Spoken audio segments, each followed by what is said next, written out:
15 ਕੁ ਸਾਲ ਦਾ ਸੀ ਅਜੇ ਜਦੋਂ ਗਿਆ ਸੀ ਅਜੇ ਘਰੋਂ। ਠੀਕ ਹੈ। ਤੇ 27ਵਾਂ ਰੋਜ਼ਾ ਸੀ ਤੇ ਘਰੋਂ ਬੱਚੇ ਲੈਣ ਗਿਆ ਸੀ ਤੇ ਬੱਚੇ ਲੈ ਕੇ ਤੇ ਵਾਪਸ ਘਰ ਛੋੜ ਕੇ ਫਿਰ ਚਲਾ ਗਿਆ। ਤੇ ਬਾਅਦ ਦੇ ਵਿੱਚ ਅਸੀਂ ਬੜਾ ਢੂੰਡਿਆ ਤੇ ਸਾਨੂੰ ਨਹੀਂ ਨਜ਼ਰ ਆਇਆ। ਬਾਪ ਵੀ ਇਹਦਾ ਢੂੰਡ ਕੇ ਦੁਨੀਆ ਤੋਂ ਚਲੇ ਗਏ।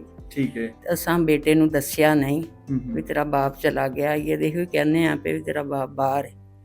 ਬਸ ਅਸੀਂ ਇਹੋ ਹੀ ਉਹਨੂੰ ਇਹ ਨਜ਼ਰੀਆ ਬਣਾਉਣ ਰਹੇ ਹਾਂ ਵੀ ਜਿਹੜਾ ਉਹਦੇ ਦਿਮਾਗ ਤੇ ਅਸਰ ਨਾ ਪੈ ਜਾਏ। ਮਤਲਬ ਇੱਕਦਮ ਬਰਡਨ ਨਾ ਪਏ ਦਿਮਾਗ। ਹਾਂਜੀ। ਤੇ ਦੂਜਾ ਸਾਨੂੰ ਇੱਕ ਆਦਮੀ ਨੇ ਸ਼ੇਅਰ ਕੀਤੀ ਹੈ ਵੀਡੀਓ, ਉਹਦੇ ਉੱਤੇ ਸਾਨੂੰ ਖੁਸ਼ੀ ਮਿਲੀ ਹੈ ਔਰ ਸਾਨੂੰ ਕਾਫੀ ਮਿਲੀਆਂ ਨੇ। ਤੇ ਸਾਨੂੰ ਨਹੀਂ ਸੀ, ਸਾਡਾ ਫੋਨ ਨਹੀਂ ਸੀ ਕਸ਼ਿਸ਼ ਕਰਦਾ।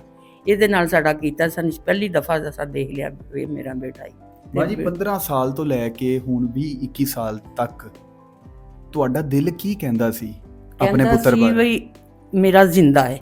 ਠੀਕ ਹੈ। ਮੈਨੂੰ ਇਹ ਵੀ ਕਹਿੰਦਾ ਜ਼ੇਨ ਮੇਰਾ ਇਹ ਵੀ ਸੀ, ਮੇਰਾ ਵੀ ਅੱਲਾ ਮੈਨੂੰ ਮੇਲ ਕਰਾਏ ਦਾ